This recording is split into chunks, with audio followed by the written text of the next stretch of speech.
Bueno, sí es cierto que pues Cristo ha prometido pues que el Evangelio se predicará en toda la tierra y alcanzará a todas las naciones. Y en algún momento vamos a estar nosotros en el cielo y gente de toda lengua, de toda nación, de todo el mundo, pues va a estar ahí alabando, adorando al Señor. Estamos de acuerdo con eso. Y quiero comenzar de la misma manera que comencé la última vez que me tocó la conferencia, haciendo algunas preguntas, porque yo creo que todos nosotros pues tenemos el deseo de alcanzar a otros por el nombre de Cristo. Por eso estamos aquí. Yo creo que no hay ninguna persona aquí pues que diría, no, es que yo no quiero ganar a una persona por Cristo, yo no quiero que el reino de los cielos pues se avance, yo no quiero, bueno, a menos que no eres hijo de Dios, pero ¿qué tal si podríamos nosotros predicar un mensaje y ver la salvación de 3,000 almas? ¿Ustedes recuerden cuando sucedió eso? En Hechos capítulo 2, cuando Pedro predicó por primera vez ahí. Y él predica y pues él gana a 3,000 personas. Entonces vamos a ponerlo de esta manera.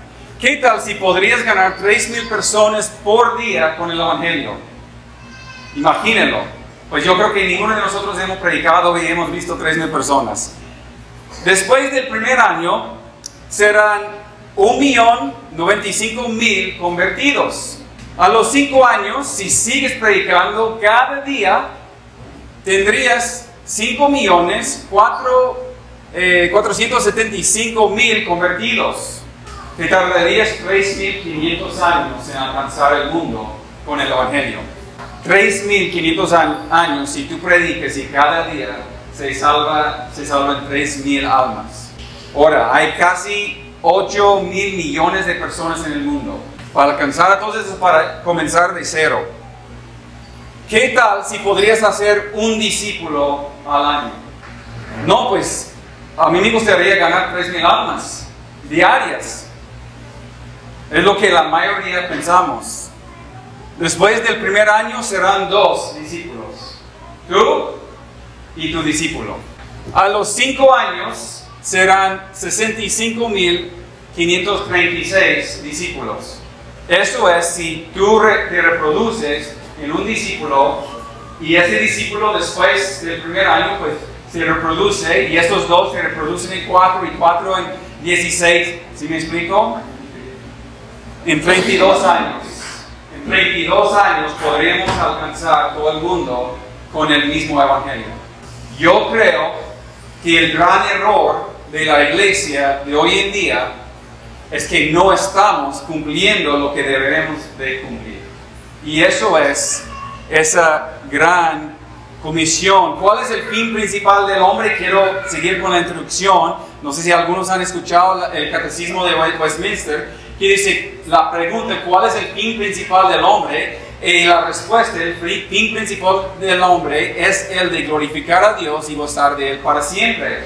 Ahora, entonces, si nuestro propósito como seres humanos, y eso es para cualquier ser humano, no solamente para los hijos de Dios. Dios cree a su creación para darle gloria a Él. Eso es el principal fin de cualquier hombre, pero vamos a estar hablando de nosotros como cristianos. ¿Cómo podremos nosotros entonces glorificar a Dios? Si nosotros tenemos ese como nuestro fin, glorificarle a Él, ¿cómo podemos hacerlo? Esa es la gran pregunta. Y yo voy a ponerlo de esta manera. Voy a ponerlo de 2 formas. Hay 2 maneras principales en las cuales nosotros glorificamos a Dios. Principalmente, en primer lugar, como hijos de Dios, glorificamos a Dios en nuestra relación vertical con el Señor, con Dios mismo. Eso es en nuestra adoración, en nuestra vida de santificación, en nuestra santidad, y también cumpliendo nuestro llamado o cumpliendo la voluntad del Señor en nuestras vidas. De estas maneras, y hay más, pero en esas 3 maneras resumidas, podemos decir que de esas maneras vamos a glorificar a Dios en nuestra relación vertical. Pero luego tenemos otra parte de nuestra relación, y eso es la relación con la gente, y es la relación horizontal.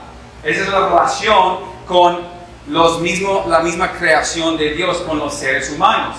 Y en esta manera lo he puesto de esta forma, que nosotros podemos glorificar a Dios con el evangelismo, el discipulado y viviendo en comunidad. O más que nada, amando a los otros seres humanos. Sabemos que Dios nos dio el mandamiento de amar el uno al otro, sobre todo. Entonces, en cuanto al evangelismo, muchos cristianos se quedan ahí y dicen, pues nuestro trabajo es sembrar la semilla, sembrar la semilla, sembrar la semilla, sembrar la semilla. Y estoy totalmente de acuerdo.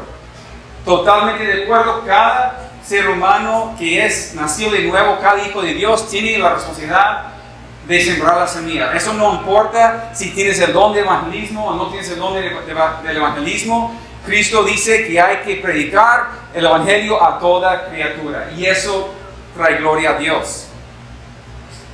Pero muchos se quedan ahí y no toman el siguiente paso. De hecho, yo estuve hablando con un hermano que dedica todo su ministerio al evangelismo, y él predica el evangelio en las calles, y básicamente como nos compartió el hermano Josué el otro día cuando estaba en la universidad y andaban compartiendo el evangelio y vieron convertidos y todo, y estaban dando gloria a Dios y obvio, pero ellos no pensaron más allá, y luego después les preguntaron a varias personas, ¿y en cuál iglesia andas ahora?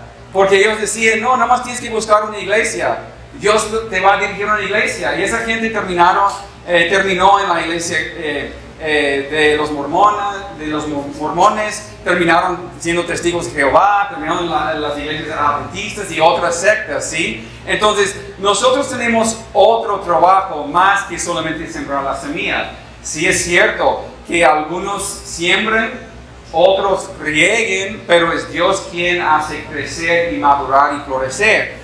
Pero yo quiero plantearlo de esta manera. Yo creo que es la quinta vez o no sé, sexta vez que hemos repasado este versículo, y si estás en una conferencia de misiones o pues en un campamento de misiones, pues vamos a repetir y repetir y repetir este versículo. Pero muchas veces nos equivocamos cuando presentamos ese versículo. Yo he estado en conferencias donde ponen tanta énfasis en ciertas palabras aquí y pierden todo el punto del versículo. Como en ese sentido. Y Jesús se acercó y les habló diciendo, toda potestad me es dada en el cielo y en la tierra, por tanto vayan. Todos tenemos que ir. Dios está llamando a todos a ir. Pero, ¿es lo que dice el versículo? Si podemos pensar bien, tenemos que regresar al original, y no voy a sacar el griego ni nada de eso, pero en esa palabra ir no se encuentra el mandato. En el verbo ir no se encuentra el mandato aquí. En el verbo ir se encuentra mientras van yendo. O sea, mientras nosotros como cristianos vivimos nuestra vida, y ahora viene el mandato, hagan discípulos. Entonces, este llamado de salir, de ir y ser misionero no es para todos. Y estoy muy de acuerdo con varios que han concluido y han dicho desde aquí en sus enseñanzas de que algunos dicen que todos somos misioneros. En un sentido no, y en otro sentido tampoco no. O sea, no todos somos misioneros en el sentido de que es uno enviado, pero mientras vamos yendo, debemos de cumplir con eso. Y el mandato que vemos aquí es para todo cristiano. Entonces, no todos somos misioneros, pero todos somos hacedores de discípulos, o deberemos de ser hacedores de discípulos. Hemos perdido ese punto y nos hemos enfocado en abrir la puerta de la iglesia, poner un letrero y invitar a la gente a que vengan y se sienten ahí en las sillas. ¿Y quién hace todo el trabajo? El pastor principal. Y 1 año, 2 años, 5 años, 10 años, pues el pastor sigue haciendo todo el trabajo, ¿sí? Porque no estamos haciendo discípulos, estamos haciendo convertidos en un sentido, ¿sí? Y eso no es la gran comisión. Ahora, quiero hacer una pregunta. ¿Cuántos de ustedes llevan un año como cristiano? Más de un año o más. O un año o más. Digo, si llevan más de un año. Ok, bajen las manos. ¿Cuántos de ustedes pueden pensar en una persona, en un nombre, en alguien dentro de tu tiempo como cristiano que tú has discipulado y que tú podrías decir, yo llevo un discípulo? Muy pocos. Muy pocos. Y es el gran error del cristianismo. Tenemos un mandato. Hagan discípulos. Pero la gran mayoría, y si yo me pongo en cualquier iglesia en el mundo hoy en día y pregunto esa pregunta, ¿cuántos llevan un discípulo? Muy pocas manos pues van para arriba. La gran mayoría de los cristianos, los que dicen ser cristianos, nunca han hecho ni siquiera un discípulo. En 5 años, 10 años, 20 años. Yo he hablado con personas con 30 años en la iglesia y nunca han hecho ni siquiera un discípulo. ¿Están obedeciendo el mandato de Cristo? No. Están en desobediencia plena de la palabra de Dios. ¿Por qué será? ¿Por qué no hacemos discípulos? A lo mejor no hemos entendido. Es posible que nadie nos ha explicado. Es posible que ni siquiera somos discípulos nosotros. Es posible que nos hemos pues engañado a nosotros mismos y que realmente no somos discípulos del Señor Jesucristo. ¿Sí? Y no estoy diciendo que voy a salir y hacer discípulos de Josué. Estoy diciendo voy a ser discípulos del Señor Jesucristo. Él es el Maestro. Ahora, yo puedo decir como Pablo dijo, mientras yo sigo a Cristo, pues sígueme a mí.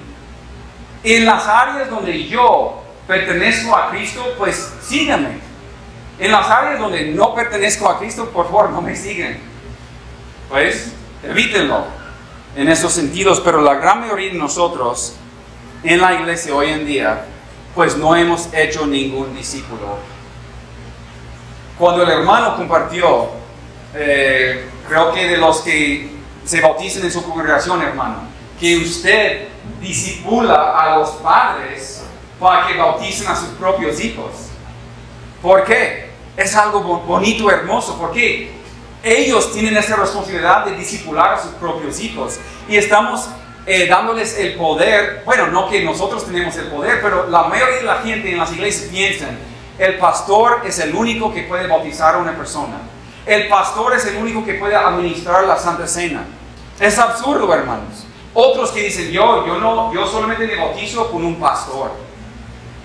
Es absurdo, hermanos.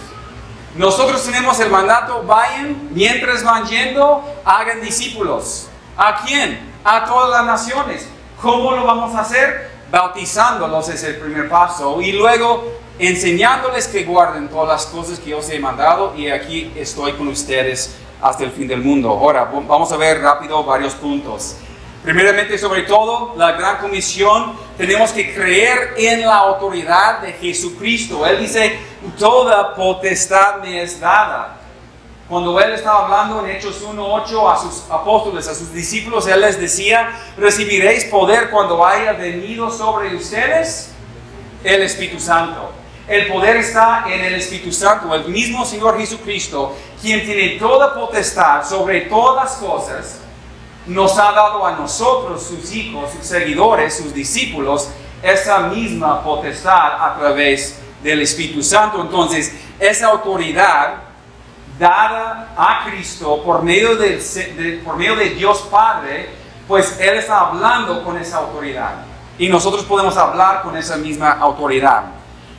Segundo lugar, obedecer el mandamiento de Jesucristo, y ese mandamiento es hacer discípulos.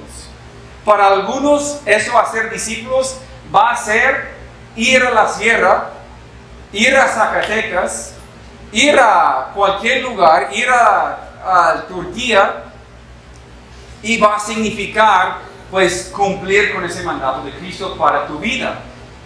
Pero el llamado para todo hijo de Dios, para todo discípulo, es obedecer a Cristo y este mandato de hacer discípulos. Ahora, depender del poder de Jesucristo. Cristo dice, estaré contigo, y ahora es donde entra el Espíritu Santo, la palabra misma de Dios. Cuando Cristo dice que Él va a estar con nosotros, no tenemos que tener temor. Ustedes recuerdan el apóstol Pedro, quien negó, y todos los apóstoles que negaron a Cristo en la noche de su muerte, todos se escondieron, todos lo negaron, y dentro de un mes estuvieron escondidos en el aposento alto, escondidos, temerosos, esperando el poder que viene de lo alto, pero al momento de recibir ese poder, ¿qué hicieron? Salieron.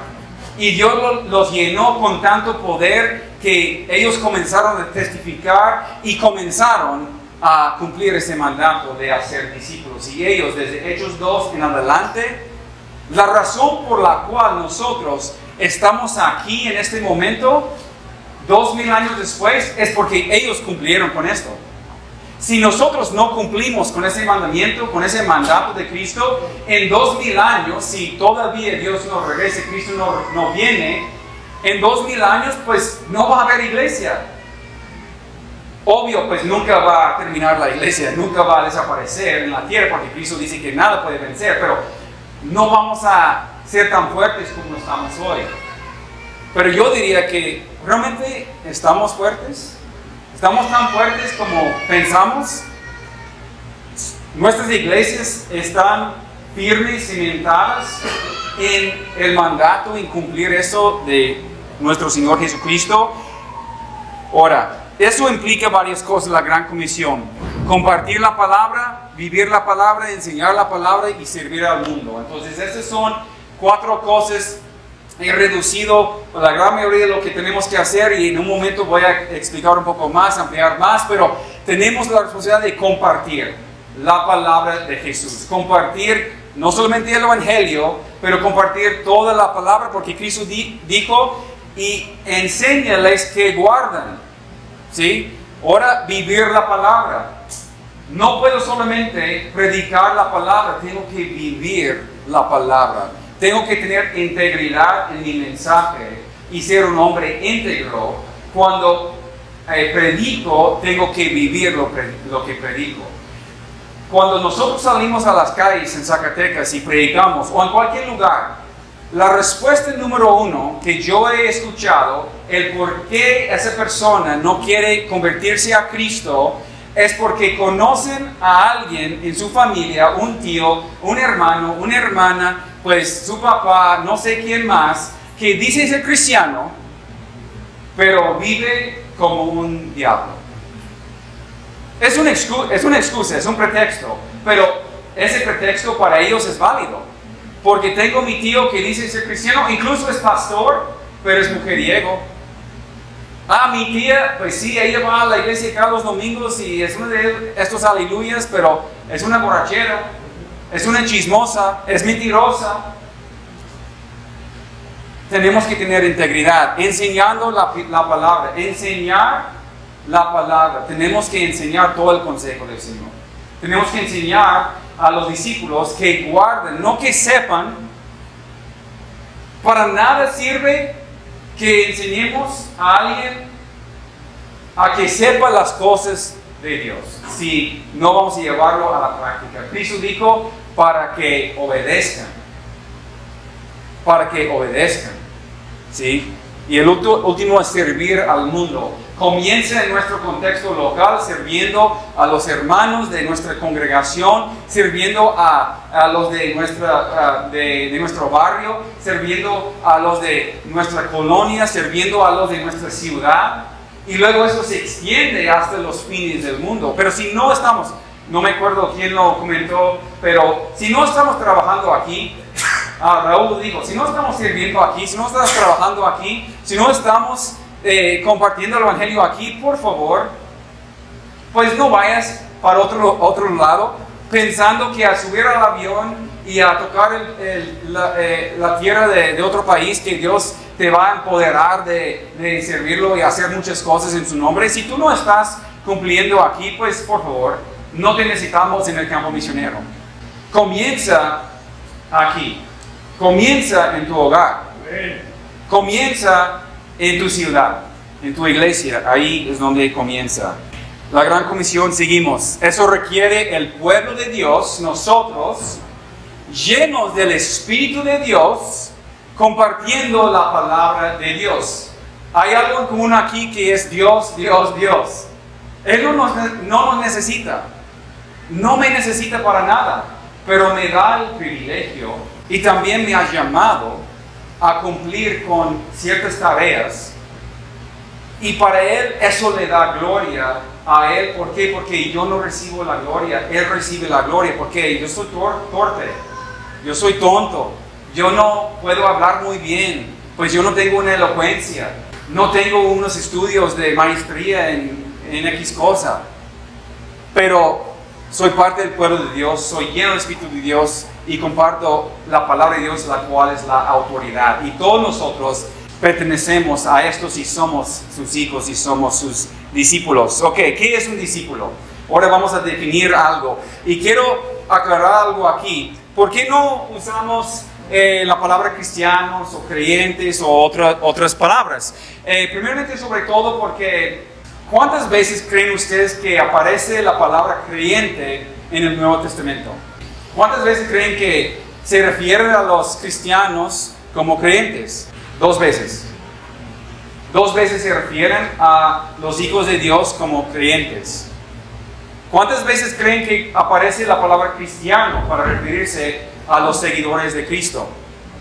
Hermano, 3 veces. ¿Cuántas veces creen que aparece la palabra discípulo para describir un seguidor de Cristo? 269 veces. 269 veces. Si vamos a ser bíblicos, vamos a utilizar la terminología bíblica. Y la Biblia y Cristo mismo se describe a sus seguidores como discípulos.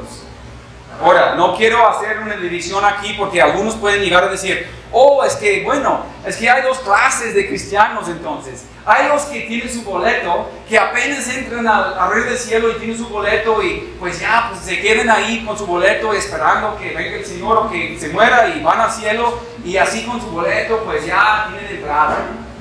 Pero luego hay otra clase de cristiano que pues se convierte después en un discípulo de Cristo. Hermanos, esa es una herejía. Es una herejía. No puedes tener 2 cosas, no puedes tener las 2 cosas. No puedes decir que tienes tu boleto, pero no vas a seguir a Cristo.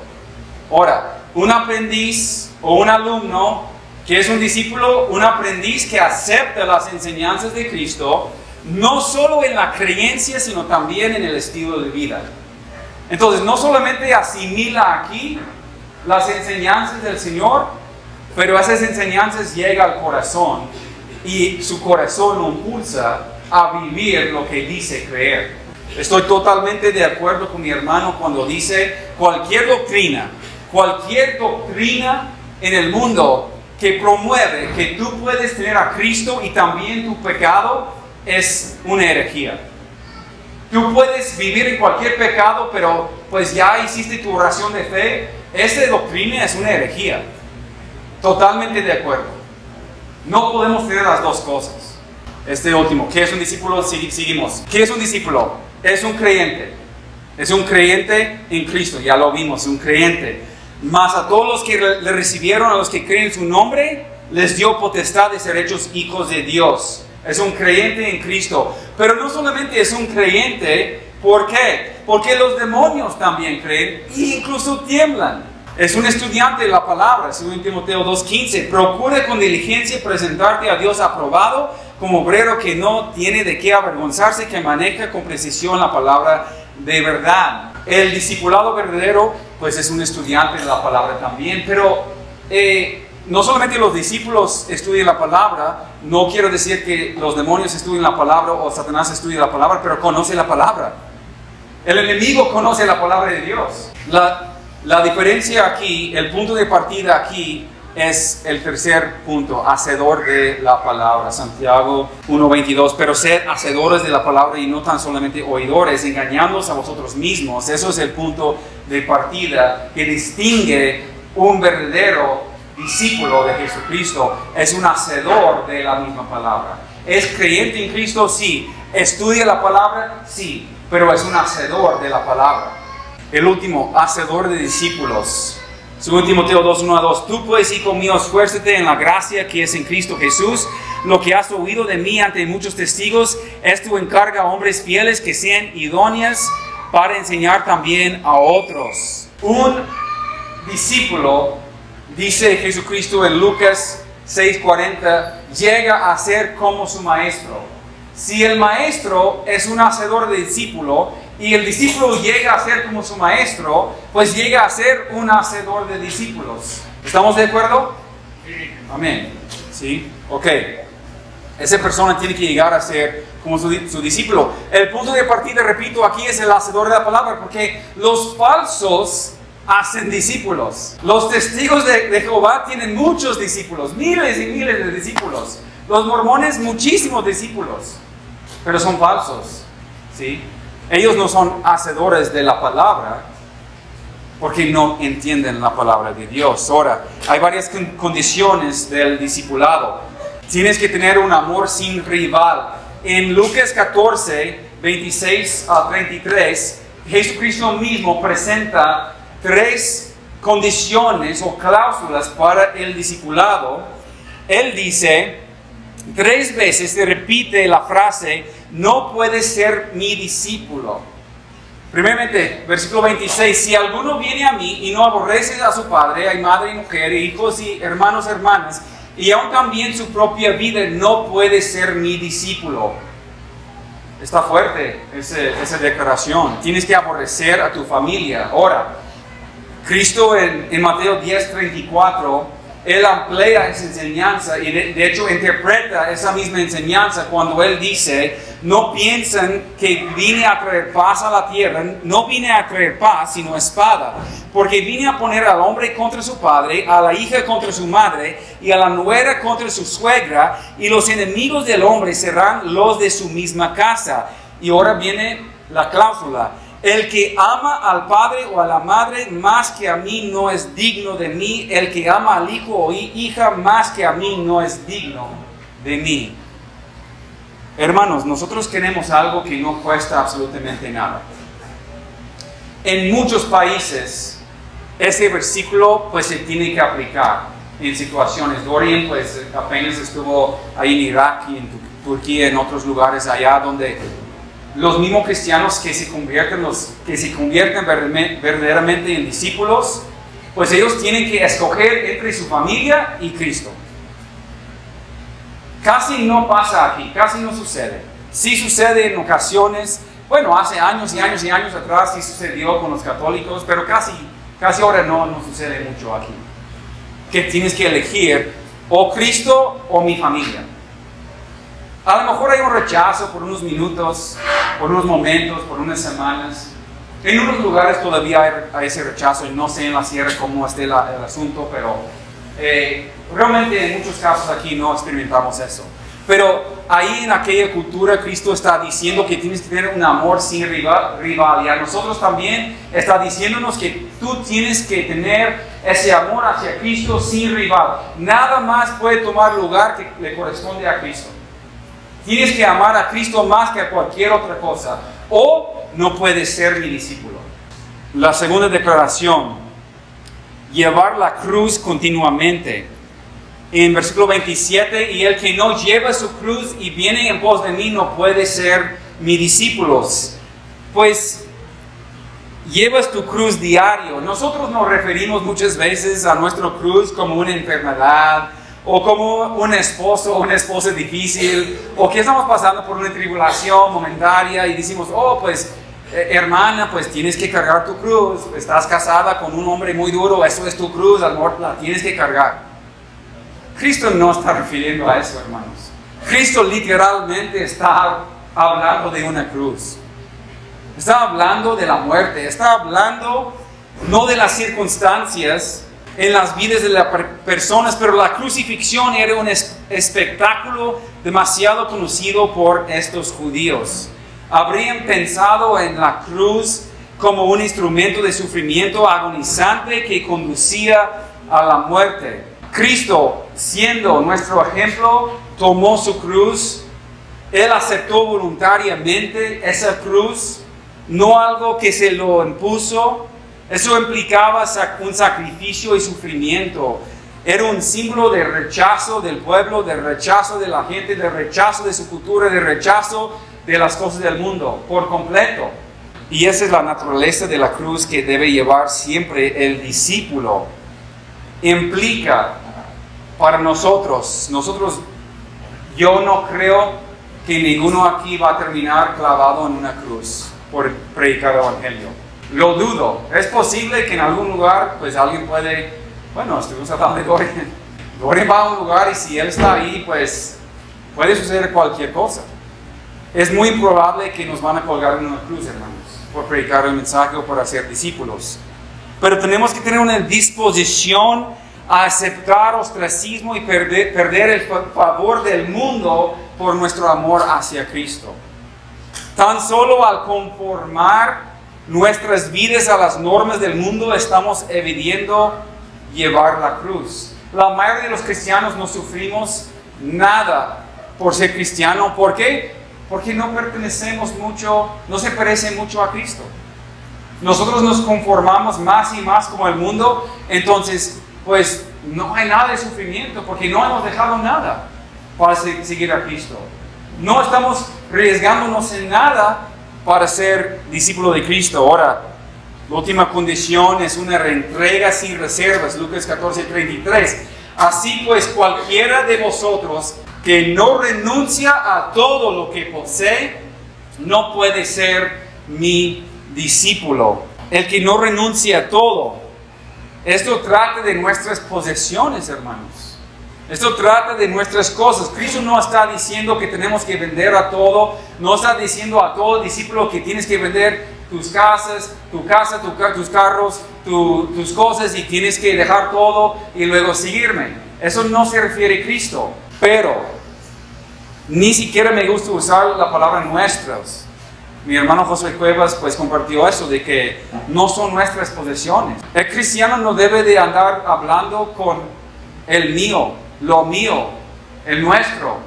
¿Qué tal si mi hermano Josué toda esta semana anda muy preocupada por su casa? Ay, mi casa, oh, ay, mi bomba, ay, mi agua, ay, pues hay mi puerta, ay, mi cocina. Él tiene bien claro que es de Dios. Amén. Si no, pues no hubiera invitado a 100, 120, 130 gentes aquí por 2 semanas. Es una locura. Si no es de Dios. Si es nuestro, pues no tiene ningún sentido. Eso es lo que se refiere a Cristo. Debemos de abrir nuestras casas y no importar. Debemos de prestar nuestros carros. Debemos de prestar cualquier cosa a cualquier hermano. Si algún hermano tiene necesidad, debemos de disponer los bienes materiales, el dinero, lo que hay. El cristiano que vive así, el mío, es mío, es mío, es mío. Y no quiero generalizar, pero el mexicano es muy bueno con eso. El mío, el mío, el mío, el mío. Pero el discípulo verdadero vive así. No es que pues la verdad no quiero dar esos 10%. Pues, ¿qué tal del otro 90%? Como dice mi hermano. Todo pertenece a Dios, debemos de vivir así. Entonces cuando mi hermano, y eso no es para jactar ni nada, pero cuando mi hermano me habla y me dice, pues vamos a pasar por Zacatecas y venimos 50 personas, ¿qué tal, hermano? Pues bienvenidos, adelante. Pues cuando yo digo mi casa es tu casa, realmente lo quiero decir que mi casa es tu casa. El mexicano no quiere decir eso. Cuando el mexicano dice mi casa es tu casa, quiere decir mi casa es mi casa. Lo he puesto a prueba, hermanos. Yo he entrado a las casas de los hermanos a veces y abro su refri y saco algo. Ay, ¿qué andas haciendo, Josué? Pues tú me dijiste que tu casa es mi casa. Miren, debemos de vivir así, como esos cristianos, esos discípulos del primer siglo, esos discípulos de Hechos 2, Hechos 3, Hechos 4, Hechos 5, cuando vivían de esa manera y compartían todo lo que tenían, porque todo es de Dios. Esa es una condición para ser un discípulo, vivir de esa manera, de que las posesiones, la verdad, pues no me controlan. No es malo tener cosas. Es malo que las cosas te controlen a ti. que tienen aquí. Y él contesta una pregunta que podemos estar pensando o tener, pues hay un costo muy grande. Hay un costo muy grande de ser discípulo. Y en el mismo pasaje, él dice, no se siente primero y calcule los gastos, hablando de que alguien que va a construir una casa. No se siente primero y calcule los gastos. No se siente primero y considera si puede hacer frente con 10,000 al que viene contra él con 20,000 en la guerra. O sea, nosotros hemos predicado un mensaje tan light, tan fácil de creer fácil, de nada más repetir esa oración y ya tienes tu boleto, de que la gente no tiene que sentarse y contar el costo. Porque no estamos haciendo discípulos de la manera de Cristo. Nosotros queremos ver convertidos y queremos llenar un salón y llenar las bancas con personas y con eso decimos, oh, pues estamos cumpliendo. Miren cómo Dios nos está bendiciendo. Cuando la mayoría de la gente que está en las bancas, pues es gente de otras iglesias que han salido y pues ya han llegado con tu iglesia. Ni siquiera estás ganando a personas nuevas. Entonces, él dice, no tienes que contar el precio, el costo. Cuando nosotros presentamos el evangelio a las personas, no debemos de andar diciendo, oh, es tan fácil, solamente tienes... No, la verdad es difícil. Es difícil seguir a Cristo. No es fácil, no es nada fácil. Vas a tener que renunciar a muchas cosas. No vas a poder vivir y seguir con la misma vida en la misma manera. Te va a costar muchas cosas seguir a Cristo. Ese es el mensaje del evangelio. Hay que morir para poder vivir. Hay que morir a ti mismo, hay que morir a tus deseos, hay que morir a este mundo. Ese es el mensaje de Cristo para el discípulo. Y los mismos discípulos dijeron en Marcos 10:28, nosotros lo hemos dejado todo y te hemos seguido. Ellos pues sí entendieron este mensaje. Pero muchos, porque Cristo predicó este mensaje tan duro, que en Juan 6:66 nos dice que muchos dejaron de seguirlo. Muchos se apartaron. Todos los pastores hoy en día, todos los misioneros, bueno, la mayoría quieren que la gente se quede, que se quede, todos que vengan acá. Pero muchas veces no están predicando ni siquiera la palabra de Dios para que se vaya gente que no quiere pagar el precio. El mensaje es duro. No es nada fácil. 3 condiciones del discipulado. Ahora, 3 evidencias de un discípulo. 3 evidencias rápidamente. El principio de la permanencia. Juan 8:31-32. Entonces Jesús decía a los judíos que habían creído en él, si ustedes permanecen en mí, ustedes permanecen en mi palabra, verdaderamente son mis discípulos y conocerán la verdad y la verdad los hará libres. ¿Cómo podemos saber si somos discípulos de él? Porque permanecemos en la palabra de Cristo. Permanecemos en él. Perseveramos en el Señor. ¿Cómo sé si tengo la salvación? ¿Cómo sé si soy hijo de Dios? ¿Cómo sé si soy cristiano, si soy discípulo de Cristo? Porque hoy estoy permaneciendo en la palabra del Señor. Mañana, ¿cómo sé si soy hijo de Dios? Porque estoy permaneciendo. Muchas personas pueden aguantar una semana, un mes, un año, 10 años, aparentando algo. Pero tarde que temprano, cuando ellos se van y no permanecen, demuestren que nunca eran y solamente era una profesión falsa. Solamente creían en vano, dice la palabra de Dios. Muchas personas pueden aparentar ser algo que no son y pueden aparentar por mucho tiempo. Hay que permanecer en Cristo. El principio del amor, Juan 13:34-5, un mandamiento nuevo les doy, que se amen los unos a los otros, que como yo los he amado, así también se amen los unos a los otros. En esto conocerán todos que son mis discípulos, si se tienen amor los unos a los otros. Hermanos, me da mucha tristeza ver la condición de la iglesia. Bueno, no quiero decir la iglesia, pero los que dicen ser parte del reino del cielo, la condición de sus corazones hacia los demás, la falta del amor, la falta del perdón, la falta de demostrar una actitud pues de gracia y misericordia hacia los demás. ¿Cómo puedo saber si soy discípulo y cómo puedo saber si alguien más es discípulo? Por el amor que demuestra, por ese amor que tiene hacia los demás.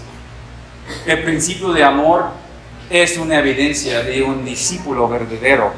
El último que quiero mencionar, el principio del fruto, Juan 15:8. En esto es glorificado mi Padre, en que den mucho fruto y así prueben que son mis discípulos. ¿Cuál es nuestro propósito principal? Glorificar a Dios. ¿Cómo podemos glorificar a Dios? Dando fruto. Un discípulo verdadero, un verdadero hijo de Dios, pues va a dar fruto. Y así prueben que son mis discípulos. ¿Qué tal si no doy fruto? ¿Qué tal si llevo 5 años y no hay ningún fruto en mi vida? No soy discípulo de Cristo. Compruebo que no soy. O sea, ¿a qué estamos jugando, hermanos? Ok, ¿cuál es ese fruto? Primeramente, sobre todo, ese fruto es el carácter de la vida interior del hombre. Es el fruto del Espíritu en la vida. Entonces, si antes era enojón, ya no soy enojón. Si antes era mentiroso, ya no soy mentiroso. Si antes yo falté o no tenía esa integridad, ahora tengo integridad. Si antes no era un hombre paciente, ahora tengo más paciencia. No significa que soy perfecto, no significa que nunca peco, que nunca voy a caer, que nunca voy a decir algo indebido en algún momento en mi vida. Pero significa que estoy demostrando el fruto, el crecimiento del Espíritu Santo en mi vida. Un árbol es reconocido por su fruto y el discípulo reconocido por su semejanza a Cristo en su carácter interior. Y luego el fruto en el servicio. Entonces, dos cosas: el fruto interior y el fruto del servicio. El fruto en el ministerio hacia los demás. Los frutos se ven cuando ganan almas por Cristo y cuando discipulas a esas almas y las conduzcas a la madurez espiritual. El hermano hablaba de nuestra cuenta bancaria en el cielo. La mayoría de los que dicen ser cristianos, pues su cuenta está en bancarrota. No hay absolutamente nada en su cuenta, porque no están haciendo nada para el Señor. No llevan fruto. ¿Cuántos discípulos llevamos? Pues ninguno. Pues entonces, ¿cuánto fruto pues llevamos? Pues ninguno. Ahora, entendemos que la salvación es de Dios, que Él es quien pues salva al alma de la persona, pero tenemos una tarea, tenemos trabajo, ¿sí?, que hacer. Y debemos de cumplir en obediencia ese trabajo que Dios nos ha dado a hacer. ¿Qué hace el discipulador? ¿Qué hace el discipulador, el hacedor de discípulos? El discipulador invierte de manera intencional su esfuerzo, tiempo, recursos, vida, todo lo que sea necesario para enseñar al discípulo a obedecer todo lo que Cristo nos ha mandado. Nos va a costar, nos va a costar. Aquí dice su esfuerzo, su tiempo, sus recursos, su vida, entre comillas. Porque si eres de Cristo, no es tu vida, no es tu tiempo, no son tus recursos, pues ni siquiera es tu esfuerzo. Todo viene de Dios, todo es de Él. Servimos a Él para glorificarlo a Él, pero invertimos nuestra vida en un alma y en otra alma y luego en otra alma y en otra alma, en otra alma. ¿Y qué hacemos? Invertimos de manera intencional todas esas cosas para ser discípulos. No es nada fácil llevar a 12 jóvenes a la sierra, a 18 horas de nuestra casa. No es algo fácil traer a 12 jóvenes aquí al campamento sin sus padres, sin mi ayuda idónea. Muchos de ellos pues no tienen recursos para pagar el viaje, para pagar transporte y otras cosas. ¿Quién invierte en eso? Otra vez, no para jactarme, pero es una inversión, hermanos. Tú tienes que invertir en el reino del Señor todas esas cosas, el tiempo, sus esfuerzos, los recursos, todo lo que Dios le ha dado para administrar, es para administrar de esa manera. ¿Por qué? Porque el reino del cielo, el reino de Dios importa más, vale más que eso. Y no es para los que hemos aprendido, no es tanto el sacrificio. El primer paso es lo más difícil. El primer paso es lo más difícil. La primera vez de soltar ese billete, la primera vez de prestar tu camioneta, la primera vez de abrir tu casa es lo más difícil. Y después, pues es fácil. ¿Por qué? Porque ves el fruto. El discipulado requiere disciplina. Eso no solamente va a pasar o suceder por casualidad o sin tener una disciplina. La disciplina se define como el entrenamiento esperado para producir un determinado carácter o patrón de conducta. Entonces tenemos una meta, tenemos algo, un punto de referencia. Queremos llegar a algo. Entonces nos disciplinamos para poder llegar y producir algo. El que levanta pesas, el que prepara para un evento de deporte, los atletas más famosos del mundo, ellos invierten mucho esfuerzo, mucho tiempo, mucho recurso en su cuerpo y en todo eso, porque quieren ver algún punto determinado en esa disciplina. Ahora, nosotros vamos a invertir en las disciplinas espirituales. El discípulo verdadero invierte en esas cosas, aquellos comportamientos que aumenten nuestro crecimiento espiritual y nos permiten crecer hacia la madurez espiritual. Este proceso de crecimiento y desarrollo espiritual empieza a tener lugar en el momento en que una persona viene a la salvación. Eso es donde comienza nuestra vida espiritual y nuestro proceso de santificación es después del momento de la salvación, hacia nuestra madurez espiritual. ¿Cómo vamos a madurar? Practicando las disciplinas espirituales. Yo he nombrado varias disciplinas aquí que quiero mencionar: la oración, la lectura de la palabra, el estudio bíblico, la memorización, la meditación, practicando la santidad, el ayuno, el vivir en comunidad los unos con los otros, practicar la generosidad y el día de descanso o el descanso en la vida del discípulo, del creyente. Ahora, esas cosas son las cosas que nosotros como un hacedor de discípulos debemos de impartir en nuestros discípulos. Si fuera posible, yo diría a cualquier persona que quiere ser un discípulo de otro, pues que vaya a vivir con ese hermano por un año. Vas a aprender muchas cosas. Vas a hacer discípulos de esa manera y vas a convertirte en un discípulo de esa manera. ¿Por qué? Lo hemos mencionado. Cristo pasó tiempo con sus discípulos, diario. Nosotros vivimos en una cultura donde el discipulado ahora, hoy en día, es un curso de 6 semanas. Un curso de 8 semanas. Leer este libro y te conviertes en discípulo. Eso no es el hacer discípulos. Es un componente o puede ser una parte, pero eso no es el todo lo que significa. Pues yo tengo que orar junto al lado con mi discípulo para enseñarlo cómo orar. Yo tengo que leer la Biblia junto con mi discípulo para que él pueda aprender cómo leer la lectura.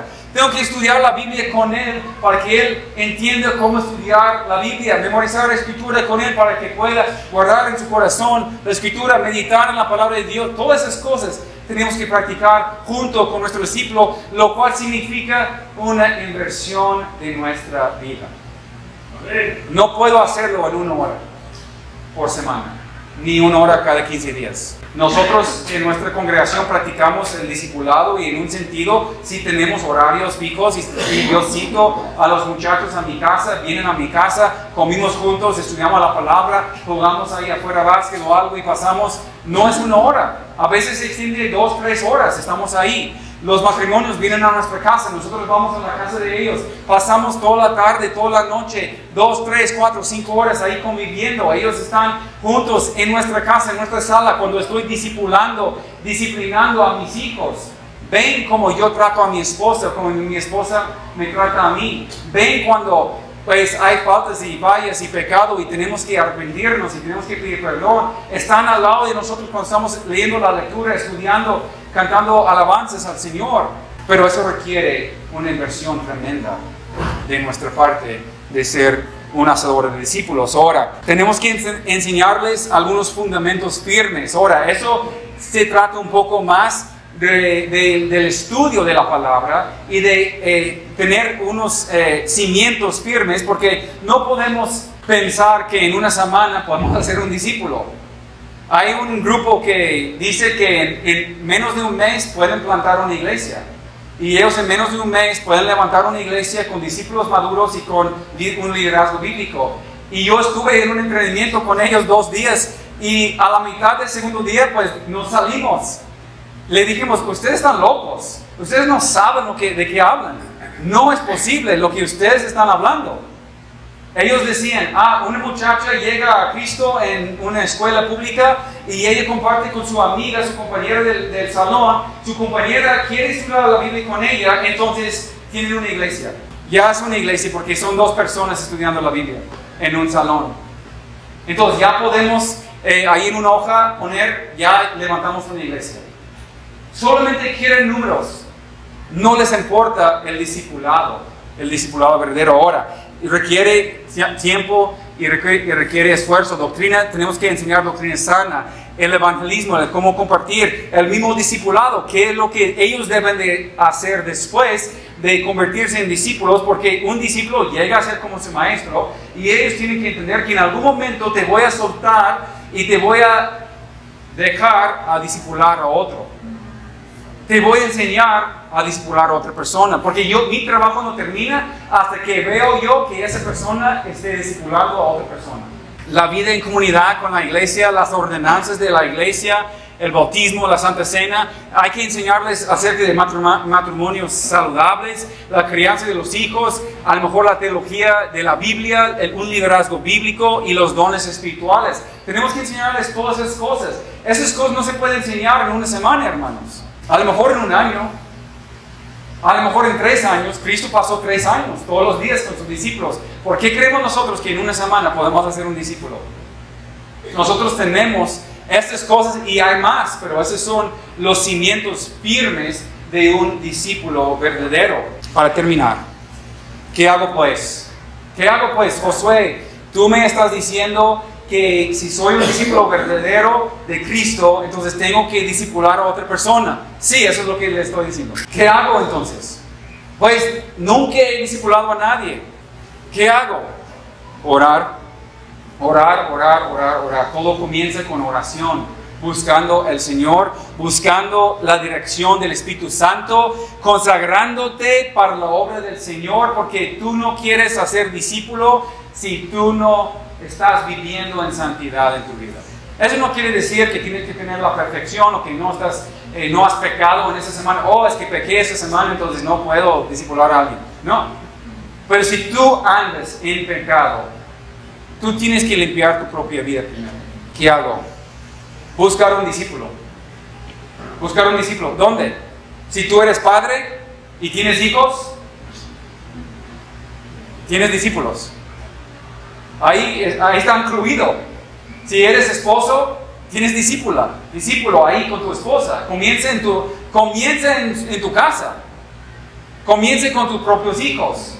Ahora, si eres soltero, si eres joven, pues primero y sobre todo, pues empieza a lo mejor con un hermano en tu casa. Tu hermano menor, tu hermana menor, alguien más pequeño, alguien con menos experiencia ahí en tu hogar. O en la iglesia. Busques a otro en la iglesia, a otro hermano en la fe, otro joven y puedes decir, ¿quieres comenzar a estudiar la Biblia? ¿Quieres comenzar a orar juntos? ¿Quieres comenzar? El discipulado, hermanos, no solamente es una vía. Son 2 vías. Cuando yo estoy discipulando a alguien, estoy recibiendo también de esa persona. Es de 2 vías. Ahora, el discipulador, pues es quien va a impartir la mayoría de las cosas. ¿Por qué? Porque es la persona más madura. Normalmente debe de ser así, pero recibimos, es de 2 vías. Pero busca a esa persona, ora a Dios, busca a esa persona, sé intencional en compartir, en vivir y enseñar la palabra de Dios en tu contexto local. Comienza ahí donde estás en ese momento y repetirlo todas las veces que puedes en tu contexto, en tu iglesia, en tu hogar, en tu ciudad. ¿Sí? En tu comunidad. Tenemos esa responsabilidad, hermanos. ¿Y qué tal? ¿Qué tal si este año, cada uno de nosotros que profesamos ser discípulos de Cristo, qué tal si en este año cada uno de nosotros intencionalmente discipulamos a una sola persona, ¿qué pasaría? ¿Somos 100 personas? Para el otro año, a lo mejor no todos los 200 van a venir, pero vamos a ser 200 personas. ¿Sí? Es uno por uno, por uno, por uno. Eso es la multiplicación en el reino de Dios. Eso es la comisión, eso es la misión de Dios, es hacer discípulos. No podemos hacer otra cosa. Amén. Vamos a terminar.